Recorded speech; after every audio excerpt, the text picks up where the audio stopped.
زندگی نامه شهید قماندان خنجر، فرمانده قرارگاه عبدالله پنجشیر. کسی دیگه پیش سرازی نباشه، از پیش کلش میدم. درست؟ دورتر بشینه و لیو پس عقب میشینه که راهی عقب میشینی به یا بود. کامیشتر بشید؟ آفرین تغییر و تبدیل. پس به مو شکلی که حرکت کرده بودیم. آلو زیر آتش گرفت یعنی؟ فرمانده خنجر فرزند محمد اسلم در یک خانواده متدین در سال 1345 در استان پنجشیر شهرستان دره قریه عبدالله دیده به جهان هستی گشود. نامبرده در سن 7 سالگی تعلیمات دینی را نزد عالمان دینی در روستای خود فرا گرفت و دروس ابتدایی را تا صنف پنجم در مکتب قریه عبدالله آموخت. در سال 1357 هنگامی که نظام کمونیستی وقت به حمایت خشون سرخ شوروی در افغانستان روی کار آمد و جبهات نظامی علیه آن اعلام جهاد نمودند، فرمانده خنجر هنوز سرگرم آموختن دروس دینی و متعلم صنف پنجم مکتب بود که اوضاع کاملا برهم خورد و مردم غیور افغانستان به خصوص مردم سلحشور و پنجشیر شروع به قیام‌های مردمی نمودند. فرمانده خنجر در سال 1361 که فقط 16 سال سن داشت به صفوف مجاهدین پیوست و عضویت حزب جمعیت اسلامی افغانستان را به دست آورد. به روایت فرمانده، در میان مجاهدین آن زمان ما جدیدا خط ورود کشیده بودیم و نسبت به شوق علاقه‌ای که با مجاهدت داشتیم و خود را به دفاع از ارزش‌ها و نوامیس ملی مسئول می‌دانستیم ایستادگی نمودیم. شروع کارنامه‌های فرمانده از اینجا آغاز می‌شود. در نخستین دور پیوستن او با مجاهدین که هجوم روس‌ها در سراسر پنجشیر بود، فرمانده خنجر با گروه از مجاهدین در کوههای عبدالله سنگر گرفته و اولین کمین را به سمت پیته و عبدالله به فرماندهی قماندان میرزا محمد شهید ضربه و تلفات سنگی را به دشمن به خصوص عساکر شوروی وقت وارد نمودند. بر روایت فرمانده، یکی از نبردهای دیگر که در عبدالله ته شهر قرار داشت با تعدادی از مجاهدین دشمن را مورد کمین قرار دادیم. در اولین ضربه تعداد زیادی عساکر شوروی تار مار شد و در حمله دومی دشمن ضمن تلفات سنگین از ساحه فرار کردند و وارد خانه های مسکونی قریه منجنستوه شدند. از این نبرد 5 میل اسلحه که شامل 4 میل کلاشینکوف و 1 میل کلاکوف میشد به غنیمت گرفتیم. قابل یادآوری است که اولین اسلحه دستش را نیز از دست دشمن گرفته بود و تا اکنون دست پسرانش به یادگاری مانده است. هنگامی که قماندان میرزا محمد مسئول قطعات عبدالله از سوی احمد شاه مسعود گماشته شد، فرمانده خنجر بر یک مدت دروس نظامی را تحت نظر آن به پیش برد. نظر به اینکه جبر و زمان و علاقه شدید به نظام ایجاب میکرد وارد دروس نظامی شود، از همین لحاظ تعلیمات نظامی و مسلکی سلاح ثقیلی 82 را آموخت و بعد از فراغت به حیث قماندان ثقیلوی 82 قرارگاه عبدالله گماشته شد. فرمانده در نبردهای چریکی بیشماری در کنار قماندان میرزا محمد در کوههای عبدالله در مقابل روس‌ها رزمید. نظر به سن سال کمی که داشت، شجاعتش قابل افتخار به شمار می رود. بر روایت خودش، روزی در مرکز ولسوالی دره تمام قماندان‌های ثقیلوی 82 طبق فرمان احمد شاه مسعود جمع شده بودند و از میان آنها بهترین نشانزن باید شناسایی میشد. در این آزمون هر یک به نوبت خود مکلف بودند تا نشانی گذاشته شده را مورد اصابت مرمی 82 قرار بدهند. خوشبختانه یک گانه شخصی بودم که آن نشان را هدف گلوله قرار دادم و از سوی احمد شاه مسعود ضمن این که مورد تشویق قرار گرفتم، یکی از چند بهترین نشانزن 82 در سطح پنجشیر نیز معرفی شدم. فرمانده خنجر بعد از سپری نمودن و فعالیت‌های چشمگیر به حیث قماندان ثقیلوی فرقه 40 نهرین گماشته می شود. بعد از درگیری و نبردهای شدید شبانه روزی از سوی عساکر نظامی کمونیستی مورد اصابت خمپاره آوان قرار گرفت. با برداشتن 36 زخم عمیق و حالت کما رفت و تحت مراقبت جدی دکتر عبدالله قرار گرفت. فرمانده خنجر قبل از فتح کابل وارد قطعه مرکز تحت فرماندهی قماندان قسیم دره شد. با مرور زمان نظر به فعالیت‌های عالی که داشت به حیث قماندان کندک قطعه مرکز تعیین شد. او در ولایات کابل، بامیان، لغمان، بغلان، پروان و کاپیسا ایفای وظیفه نموده است. نقش فرمانده خنجر از مقاومت اول الی مقاومت دوم. در مقاومت اول بعد از آنکه حکومت مجاهدین و شکست مواجه شد و پنجشیر از سوی طالبان به شدت تحت محاصره قرار گرفته بود، فرمانده خنجر در آن زمان به حیث معاون فرماندهی قرارگاه عبدالله تعیین شده بود. خطوط دفاعی از طرف نیروهای قهرمان ملی احمدشاه مسعود در دالانسنگ و خاواک پنجشیر سر و سامان داده میشد. بعد از چندین شبانه روز جنگ در کوتل خاواک و پنجشیر ادامه داشته و خطوط مقدم جنگ به شکست مواجه می شود.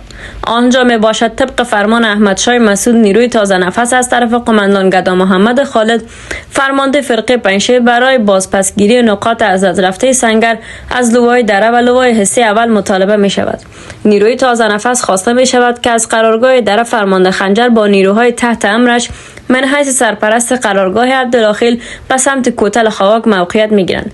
در آن عملیات یک سمت جنگ به دوش جنرال مومن شابه فرمانده لوای حصه اول و به سمت دیگری بر لوای دره به فرماندهی مرزا رحیم می باشد. این برابر بر روزی است که در اولین اقدام فرمانده خنجر حمله را بالای پستی سیاکو برای بازپسگیری انجام می دهند که در آن نبرد نفسگیر و طاقت فرسا دشمن با استفاده از اسلحه سبک و سنگین و طیاره های بم افکن از صبح الی شام ادامه پیدا می کند و خوشبختانه با افرادش در اولین عملیات موفق بر تسخیر سنگرهای از دست رفته می شوند.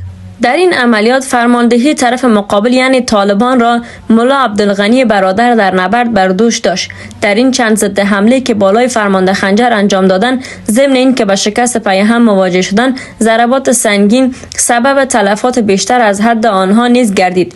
بدون کدام دستاورد منجر به شکست آنها نیز شده و ملا عبدالغنی برادر همراه با 300 تن از نیروهایش پا به فرار می‌گذارند و متباقی نیروهای دشمن به هلاکت می‌رسند. فرمانده بعد از فتح آن سنگر نفسگیر با یاران مبارز و قامت بلندش دوباره به قرارگاه خودی برمیگردند. همین موفقیت سبب می شود تا سپس از طرف احمدشاه مسعود قهرمان ملی کشور مورد تقدیر و تشویق قرار بگیرد و به حیث رئیس ارکان لوای دره به رتبه دگروالی ارتقا می کند. به همین ترتیب فرمانده بعد از مقاومت اول در دوران 20 سال جمهوریت وارد اردوی ملی نوین افغانستان شد که او به حیث افسر در قسمت‌های از کابل به خصوص ولسوالی موسوی کابل و موسی ولایت هلمند فعالیت خود را در مقابل طالبان به نمایش کشاند.